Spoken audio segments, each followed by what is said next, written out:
Welcome to my channel Hossain Bangla classroom. আজকে আমরা অন্নপূর্ণা যোজনা নিয়ে আলোচনা করব। কিভাবে ফর্ম ফিল আপ করতে হবে, কোন তথ্যগুলি আমাদের অবশ্যই দিতে হবে এবং কোনগুলি না দিলেও চলবে, পুরো সম্পূর্ণ ডিটেলসে আমি বলে দেবো। ভালো করে তোমরা একটু দেখে নাও কিভাবে ফর্মটা ফিল আপ করতে হবে। এই একটা ভিডিও তোমরা যদি সম্পূর্ণ দেখে নাও তাহলে আশা করি আর কোনো অসুবিধা হবে না। প্রথমে দেখো যে পারিবারিক পরিচয়ের কথা বলা হচ্ছে এখানে। এই যে পারিবারিক পরিচয়, তার প্রধানের নাম HOF মানে প্রধানের নাম লিখতে হবে। যিনি প্রধান তার নাম এখানে লিখে দেবে, পুরো আধার অনুযায়ী যা নাম সেখানে এইখানে লিখে দেবে। তারপরে দেখো জন্ম তারিখ, সেই জন্ম তারিখটা এখানে লিখে দেবে। দিন, মাস এবং বছর আধারে যেভাবে আছে সেভাবে এখানে লিখে দেবে। তারপরে পরিবারের প্রধান বা HOF এর লিঙ্গ, পুরুষ হলে পুরুষে টিক করবে, মহিলা হলে মহিলা যেটা হবে সেখানে টিক করবে। তারপর পরিবারের প্রধানের আধার নম্বরটা এখানে বসিয়ে দেবে। তারপর ডিজিটাল রেশন কার্ডের পারিবারিক আইডি যদি থাকে, সচরাচর আমাদের ডিজিটাল রেশন কার্ডের পারিবারিক আইডি নেই, তাই এখানে নো হবে। যাদের আছে তারা এখানে লিখে দেবে। তারপর পরিবারের সদস্য এখানে 3 হলে 3, 4 হলে 4 যেটা হবে সেটা লিখে দেবে। তারপরে এখানে দেখো ঠিকানা, এখানে ঠিকানা সম্পূর্ণ ঠিকানাটা লিখতে হবে। ভিলেজ, পোস্ট, থানা, জেলা, পিন পুরো এই ঘরটাই লিখে দেবে তোমরা। যোগাযোগ নম্বর, যে নম্বরটা চালু আছে এবং আধারের সঙ্গে বা ব্যাংকের সঙ্গে যুক্ত আছে সেই নম্বরটা দিয়ে দেবে এখানে। তারপরে দেখো কি বলছে যে নাম, জন্ম তারিখ, লিঙ্গ, পরিবারের প্রধানের সঙ্গে সম্পর্ক, আধার নম্বর পরিবারের সকল সদস্যের। অর্থাৎ একই পরিবারে যতজন আছো প্রত্যেকেই প্রথমে পরিবারের যে হেড আছেন তার নামটা এখানে লিখে দেবে। সে যেহেতু অন্নপূর্ণা যোজনার জন্য আবেদন করছেন না, তাই এটা হ্যাঁ হবে না, না হবে তোমরা ক্রস করে রাখতে পারো বা এটা ফাঁকা রাখতে পারো। তারপরে 1 নম্বর সদস্য অর্থাৎ যার জন্য আবেদন করা হচ্ছে তার নামটা এখানে লিখে দেবে। প্রথমত এখানে নাম হবে, তারপরে তার জন্ম তারিখ এবং লিঙ্গ হবে। পরিবারের সঙ্গে সম্পর্ক, এখানে কিন্তু অনেকেই ভুল করে, সেটা হচ্ছে যে পরিবার যদি বাবা হয় তাহলে এখানে অনেকে ফাদার লিখে দেয়, সেটা কিন্তু হবে না। অর্থাৎ পরিবারের যিনি প্রধান তার কে হয় এখানে লিখতে হবে। অর্থাৎ এখানে যিনি যদি ওয়াইফ হন তাহলে এখানে ওয়াইফ লিখে দেবে।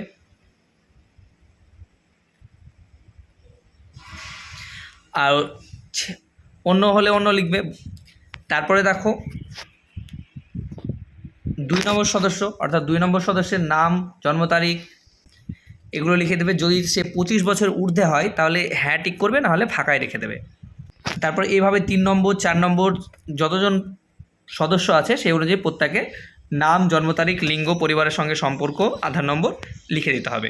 তারপরে কি বলছে, পরিবারের প্রধান এবং পরিবারের সকল প্রাপ্তবয়স্ক সদস্যের ব্যাঙ্ক অ্যাকাউন্ট নগদ অর্থ স্থানান্তরের জন্য। তাহলে প্রথমত হেডের কি করতে হবে, HOF মানে অর্থাৎ যিনি পরিবারের প্রধান আছেন তার প্রথমত ব্যাংকের নাম লিখতে হবে। এখানে ব্যাংকের নাম লিখে দেবে, সেটা SBI হলে SBI বা ব্যাঙ্ক অফ বরোদা হলে ব্যাঙ্ক অফ বরোদা। তারপর অ্যাকাউন্ট নাম্বারটা লিখে দেবে এখানে। তারপর এখানে IFSC কোডটা লিখতে হবে। তারপরে একইভাবে 1 নম্বরে অর্থাৎ যেখানে আমরা এর আগের পেজে করলাম যে 1 নম্বরে যার নাম লিখেছি এখানেও কিন্তু সেই দেখে দেখে 1 নম্বরে তার লিখতে হবে। 2 নম্বরে যার লিখেছি তারই এখানে ব্যাঙ্ক অ্যাকাউন্ট নাম্বার, ব্যাঙ্ক সেটা লিখতে হবে। অর্থাৎ দেখে সুন্দর করে এখানে কিন্তু লিখে দিতে হবে। ঠিক এরকম করে যতজন সদস্য আছো প্রত্যেকের এখানে কিন্তু ব্যাংকের নাম, অ্যাকাউন্ট নাম্বার এবং IFSC কোড দিতে হবে। তারপরে 11 নম্বর কি বলছে যে এপিক HOF এর সকল প্রাপ্তবয়স্ক সদস্য ভোটার তালিকার অংশ নম্বর সহ যিনি ফ্যামিলির প্রধান আছেন তার এপিক নাম্বার, বিধানসভা ক্ষেত্র এবং অংশ নাম্বার। অংশ নাম্বারটা হচ্ছে বুথ নাম্বার, সে বুথ নাম্বারটা এখানে লিখে দিতে। ভোটারের পেছনের সাইডে লেখা আছে সেখানে দেখে তোমরা লিখে দেবে। যতজন ভোটার আছেন তাদের প্রত্যেকে হেডের, তারপরে 1 নম্বর সদস্য, তারপর 2 নম্বর, তারপর 3 নম্বর, এভাবে প্রত্যেকে লিখে দেবে। তারপরে বিভাগ বলেছে, অর্থাৎ যিনি বাড়ির হেড বা প্রধান আছেন তিনি কি UR না EWS না SC ST OBC যেটা হবে সেখানে টিক চিহ্ন দেবে। যদি UR হয় তাহলে অসংরক্ষিত টিক দেবে, যদি OBC হয় তাহলে OBCতে দেবে। তারপর কি বলছে দেখো যে রেশন কার্ড বা খাদ্য ভর্তুকি, আপনার কি ডিজিটাল রেশন কার্ড আছে? আমাদের প্রায় সবারই আছে, তাই এখানে হ্যাঁ হবে। এবং যদি হ্যাঁ হয় তাহলে কার্ডের নিশ্চয়ই ধরন উল্লেখ করতে হবে। দেখবে PHH বা SPHS যেটা হবে সেটা এখানে টিক টিক দিতে হবে। পরিবারের রেশন দোকান থেকে কি মাসিক রেশন তুলছেন কি না, হ্যাঁ করবে। বাড়ির ধরন, অর্থাৎ আপনার বাড়ি যদি পাকা হয় এবং সেটা যদি 3 খোপের বেশি হয় বা 3 খোপ হয়, তাহলে আমাদেরকে এখানে হ্যাঁ করতে হবে, আর না হলে না করতে হবে। হ্যাঁ হয় তাহলে হ্যাঁ করতে হবে, এবং হ্যাঁ করতে হলে এখানে রেজিস্ট্রেশন নথি, মিউটেশন কপি বা আর হালনগদের তারিখ সহ এই রেকর্ডগুলো কিন্তু জেরক্স লাগবে। তারপরে কি বলছে দেখো, পরিবারের সকল সদস্যের মোট জমির পরিমাণ, অর্থাৎ পরিবারের যতজন তাদের প্রত্যেকে কিন্তু মিলিয়ে যে মোট জমি হবে সেটা কিন্তু শতকে লিখতে হবে। 1 বিঘা যদি হয় তাহলে সেটা 33 শতক হবে, সেটা এখানে কিন্তু শতকে লিখে দিতে হবে এরকম করে। তারপর বলছে যানবাহন, আপনার পরিবারের কোনো সদস্য কি অবাণিজ্যিক মোটর চালিত 4 চাকার গাড়ি আছে? যদি হ্যাঁ হয় তাহলে হ্যাঁ, না হলে না। পরিবার ভিত্তিক সদস্যদের স্বাস্থ্য বিমা, অর্থাৎ স্বাস্থ্য বিমা আছে কি না। আমাদের অনেকেরই স্বাস্থ্য বিমা আছে, অর্থাৎ সরকারের যে স্বাস্থ্যসাথী বা কেন্দ্র সরকারের যেটা যদি থেকে থাকে তাহলে তোমরা হ্যাঁ করবে, সেটা সরকারি, তাই সরকারিতে টিক দেবে। এরকম করে স্বাস্থ্যসাথীতে যতজনের নাম আছে সেটা পরপর কিন্তু টিক দিয়ে দেবে। তারপরে দেখো আয় বা পেশা, অর্থাৎ কোনো সদস্য কি আয়কর বা পেশাগত কর প্রদান করেন? যদি করেন তাহলে হ্যাঁ, আর না হলে না করে দেবে। পরিবারের সকল সদস্যের প্যান কার্ড নাম্বার যদি থাকে তাহলে এখানে হ্যাঁ করতে হবে, এবং প্রথমে হেডের নাম, তারপরে এখানে হেডের, তারপর প্যান নাম্বার হবে, তারপর 1 নম্বর সদস্যের এখানে নাম হবে এবং প্যান নাম্বার, এভাবে পরপর যাদের আছে তাদের নামগুলো লিখে দিতে হবে। তারপরে বলা হচ্ছে কর্মসংস্থানের ধরন, অর্থাৎ পরিবারের প্রধান কি করেন, সরকারি কোনো কাজ করেন বা বেতনভোগী কর্মচারী, যেটা হবে সেখানে তোমরা দেখবে এখানে লেখা আছে। যদি এগুলোর মধ্যে না হয় তাহলে অন্যান্যতে মারবে, আর বেকার হলে বেকার, বা যদি শ্রমিক হন তাহলে পরিযায়ী শ্রমিক করে দেবে।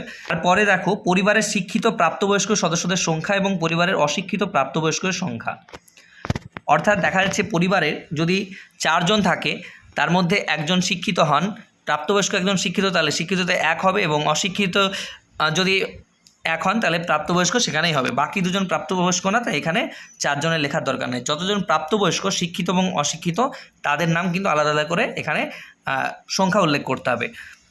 যদি শিক্ষিত হয় তাহলে তোমরা শিক্ষিত টিক করবে এবং সর্বোচ্চ এখানে লিখে দেবে, সেটা মাধ্যমিক হতে পারে, MP লিখে দিলে, বা HS হতে পারে,